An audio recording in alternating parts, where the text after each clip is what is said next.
नमस्कार सबको।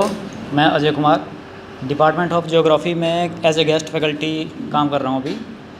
तो सबसे पहले बात करूँगा कि ये वर्कशॉप से शुरू होने से पहले की बात। तो वर्कशॉप जैसे मेल आई थी हमें इसके रिगार्डिंग के ये फॉर्म फिल करना और ऐसी वर्कशॉप है, तो मुझे लगा था कि सबसे पहली बात कि मैं तो मतलब रेगुलर फैकल्टी नहीं हूँ और ऐसे जो फैकल्टी डेवलपमेंट प्रोग्राम्स होते हैं वो रेगुलर फैकल्टीज़ के लिए होते हैं।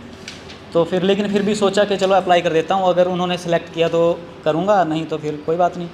लेकिन फिर उसके बाद जैसे यहाँ पर सिलेक्शन होगी और यहाँ पे आए, तो पहले दिन जैसे मतलब नीचे से ऊपर यहाँ पर आए और फिर ये माहौल देखा तो मुझे थोड़ा अलग सा लगा था, क्योंकि वर्कशॉप जो हम पहले करते थे अटेंड तो वो ऐसी नहीं होती थी कि ऐसे मतलब नीचे बैठो या ऊपर, मतलब अपने कंफर्ट के हिसाब से आप बैठ सकते हो, तो वैसा नहीं था। और साथ में फिर उसके बाद जब जितेंद्र सर ने शुरू किया तो उसके बाद पहले दिन थोड़ा सा ये था कि ये क्या है, सेल्फ बॉडी इन चीज़ों के ऊपर तो थोड़ा सा मतलब एक हैवी सा लगा, थोड़ा सा ऐसे लगा कि यार अब छोड़ते हैं। रोहित था मेरे साथ, इसको भी, और अंशुल था या अपूर्व था जो छोड़ गया था दूसरे दिन के बाद। तो हमें लगा कि यार नहीं, फिर दूसरे दिन हमने सोचा कि कोई नहीं, जैसे भी हो रहा है दूसरे दिन आ जाते हैं, देखते हैं। तो फिर दूसरे दिन जब आए तो फिर थोड़ा सा फ्लो बनने लगा और एक इंटरेस्ट क्रिएट हुआ। और दूसरे दिन को 13 तारीख थी और उसी दिन शाम को मुझे कुत्ते ने काट लिया।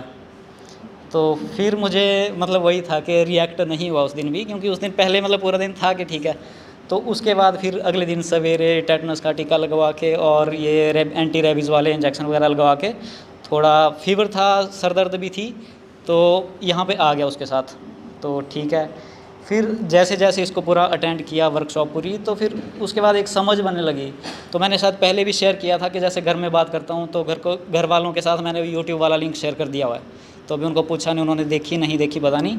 लेकिन उसके बाद घर वालों, क्योंकि यहाँ से जाते हैं शाम को, तो उसके बाद हॉस्टल में ज़्यादा उतनी बात किसी से होती नहीं है, क्योंकि पूरा दिन तो यहीं बिज़ी होते हैं, फिर उसके बाद थोड़ा रेस्ट का मूड होता है। तो लेकिन घर वालों के साथ बात करने का थोड़ा सा एक जो पहले मतलब था कि हाँ नॉर्मल बात की और उसके बाद फ़ोन कट कर लिया, लेकिन अब ऐसा नहीं है। थोड़ा सा अच्छे प्यार से बात और थोड़ी एक्स्ट्रा बात कि हाँ क्या चला हुआ, तो फिर वर्कशॉप के बारे में उनको भी बताना, ये चीज़ें। और फिर साथ में as a student of geography हम नेचर के साथ, मतलब नेचर की ही या अर्थ की बातें करते हैं, लेकिन इस वे में जो हमने यहाँ पर सीखा वैसे हम पहले नहीं सोचते थे।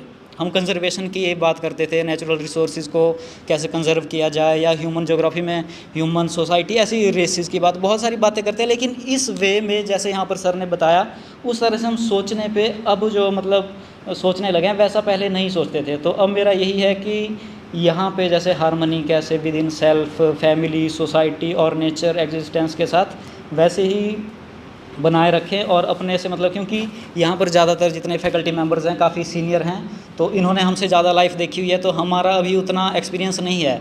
अगर हम एजुकेशन या अपने मतलब एकेडमिक फील्ड की बात करें उतना नहीं है, लेकिन फिर भी कोशिश करेंगे कि हम जहाँ भी जाएँ वहाँ पर इन चीज़ों को साथ लेकर जाएँ, और अपने जो भी स्टूडेंट आएंगे या हमारा जहाँ पर भी काम होगा तो जो हमारे कोलीग्स वगैरह होंगे उनके साथ एक कॉम्बिनेशन बोल लो उसको, या को एग्जिस्टेंस के साथ हम उनके साथ जिएँ। बस इतना ही है। Thank you.